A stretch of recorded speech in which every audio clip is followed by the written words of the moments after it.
Welcome back to Yahoo Finance Live. I'm senior health reporter Anjalee Khemlani. Well, Novo Nordisk out with earnings today with sales strong 36% year over year, driven by the obesity drug Wegovy and diabetes drug Ozempic.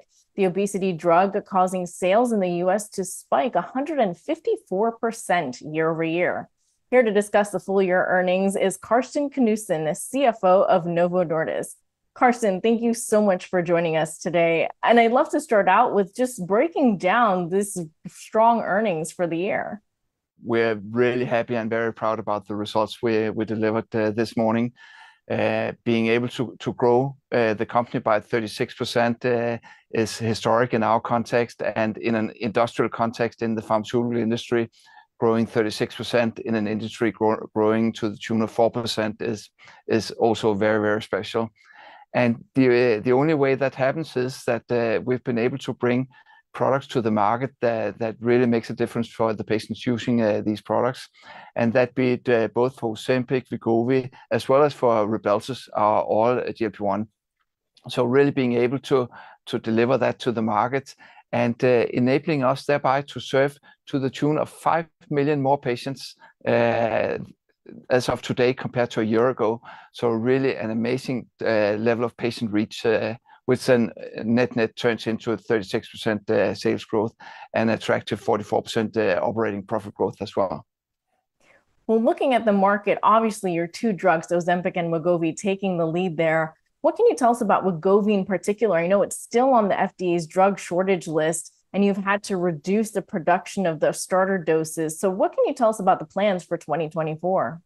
Well, so first and foremost, the plans for 2024 are to continue the amazing growth that we saw in 23. It's the same growth drivers and more or less the same magnitude of growth we're looking into for 2024. Ozempic and Wegovy and Rybelsus really being the key growth drivers. More specifically, when we talk about Wegovy, then we also just announced this morning that earlier this week we actually started increasing the supply into the US market of the starter doses of Wegovy. So we are, as of this week, more than doubling the amount of starter doses we're supplying the American market. So also stepping up on Wegovy in the US, and also outside US, you should expect us to roll out in a volume-contained manner into more markets in international. So Wegovy will continue to be a very significant growth contributor to the company. And as for Ozempic, pretty much same story. We have a very long runway in terms of getting GLP-1 out to all the patients who benefit from this type of treatment with Ozempic on a global scale, with only to the tune of 6% of patients globally with diabetes using a GLP-1. So a very, very long runway there. And to accommodate that, then of course we really need to expand our industrial footprint in terms of our manufacturing facilities. And therefore, as you saw in 23, we invested 26 billion DKK. It's to the tune of some $3.5 billion, double compared to the year before. And what we're guiding this year is 45 billion kroner in capex investments in 2024. And we hired more than 5,000 people into our manufacturing footprint just the last year. So significant investments into scaling our industrial footprint in order to accommodate the growth opportunity in terms of unmet patient need on a global scale for many years to come. And it's certainly going to be heating up as a competitive market for you this year. You're going to have a competitor directly in competition. That's Eli Lilly with their Zepbound, a little bit less on the price side. What can you tell me about how you plan to compete in this brand new market for the full year? This is a very, very significant size new market. We're talking on a global scale about more than 800 million people with obesity that could benefit from treatment of agents like this. So this is less about competition head to head in a well-defined market. This is really about market expansion with more than enough space for both companies. Definitely.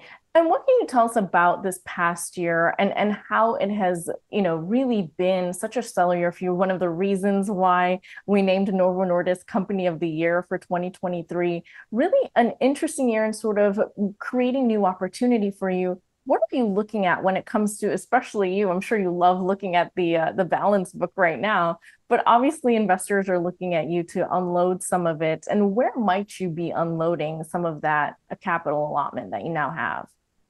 Well, first of all, thank you so much for the recognition from Yahoo Finance, making us Company of the Year.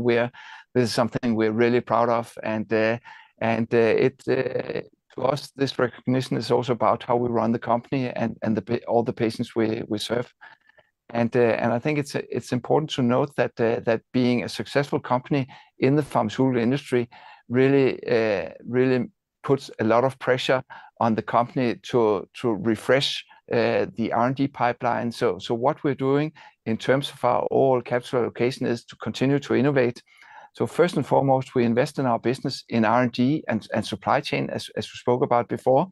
So we are not just enjoying the moment of today and the next few years, short, medium term, but we also have an attractive company and growth outlook for the long term into the 30s and 40s.